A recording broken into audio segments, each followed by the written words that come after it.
నారంకేడ్ సాంఘిక సంక్షేమ గురుకుల పాఠశాల పార్ట్ టైం ఉపాధ్యాయులుగా గత 8 సంవత్సరాలుగా మేమందరం కూడా పనిచేస్తున్నాం. ఈ అకాడమీలో ఇప్పటివరకు మాకు రావాల్సినటువంటి జీతాలు ఇప్పటివరకు రాలేవు. అయినా కూడా మా సొసైటీ మీద అభిమానంతో మా పిల్లల భవిష్యత్తు కోసము మేము ఇప్పటివరకు జీతాలుకోకుండానే పనిచేస్తున్నాము.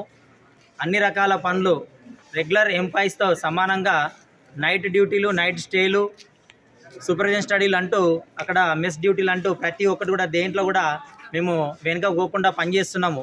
అయినా కూడా ఇప్పుడు దసరా పండగ వచ్చింది. పండగ చేసుకోలేని పరిస్థితిలో మా పార్ట్ టైం ఉపాధ్యాయులు అందరూ కూడా ఎంతో ఇబ్బంది పడుతూ ఉన్నారు. మరి దీనిపైన ప్రభుత్వం కానీ అధికారులు కానీ ఎందుకు స్పందించడం లేదు అనేది అర్థం అవ్వట్లేదు.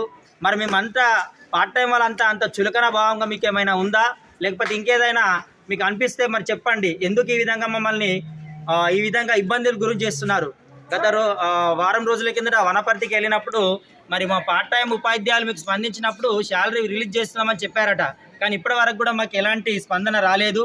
మరి దయచేసి మాపై మీ దయ చూపి ఎంతో కొంత మాకు సాయం చేస్తే బాగుంటుందని మేము చూస్తున్నాం.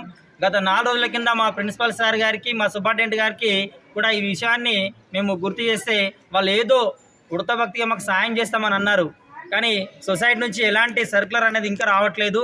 మరి మమ్మల్ని ఆదుకోవాలనుకుంటున్నారా, లేకపోతే ఈ విధంగా ఇబ్బంది పెట్టేసి మీకు మీరుగా ఆ స్కూల్లో నుంచి వెళ్ళిపోవాలని ఇట్లా మీరు ఏమైనా ప్లాన్ చేస్తున్నారా అనేది మాకు అర్థం కావట్లేదు. మేడం, మీ దయచేసి మాపై మీరు ఎలాంటి నిర్ణయం తీసుకుంటున్నారో మాకు తెలియజేయండి.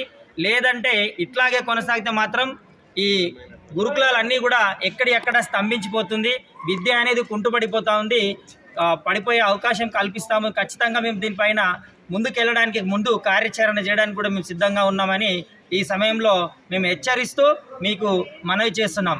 ఉపాధ్యాయుల ఐక్యత. ఇప్పటికైనా మా ఒక పరిస్థితిని అర్థం చేసుకొని మీ అంటే రెగ్యులర్ వాళ్ళకు మీరు ఇప్పటికే సాలరీస్ ఇచ్చారు, వాళ్ళకి ఇచ్చారు కానీ మాకెందుకు ఇవ్వట్లేరు, మాకు వచ్చే తక్కువ జీతానికి మాకెందుకు ఇంత ఇబ్బంది పెడుతున్నారని మేము అడుగుతున్నాం. మేడం, దయచేసి మీరు తొందరగా స్పందించి సరైన నిర్ణయం తీసుకుంటారా, లేదంటే మీరు శాశ్వతంగా వెళ్ళిపోండి అని చెప్పినా మేము మోమాటం లేకుండా వచ్చేస్తాం. మిగతా శాలరీ ఇవ్వడం ఈ ప్రభుత్వానికి మాకు చేతగాట్లేదు అని అంటే కూడా మేము స్వచ్ఛందంగా బయటికి రావడానికి సిద్ధంగా ఉన్నాం. లేదు అని అంటే మేము కార్యాచరణ ప్రకటిస్తే మాత్రం ఇక అన్నీ దిగాల్సి వస్తుంది. ఈ విషయంలో మాత్రం తీవ్రంగా ఉంటుంది. అది మీరు మేము రిక్వెస్ట్ చేస్తున్నాం అనుకుంటున్నారో, వార్నింగ్ ఇస్తారు అనుకుంటున్నారో మీ ఇష్టం. మేమైతే ఇప్పుడు మాత్రం మాకు హాలిడేస్కి ఈ పండగకి ముందు మాకు శాలరీ వచ్చేటట్టు చూడండి. లేకపోతే మాత్రం తీవ్రమైనటువంటి పరిణామాలకి చోటు చేసుకునే అవకాశాలు ఉంటాయి. దయచేసి మా విషయాన్ని స్పందిస్తారని మనస్ఫూర్తిగా కోరుకుంటూ జై ఐక్యత. పార్ట్ టైం ఉపాధ్యాయుల ఐక్యత.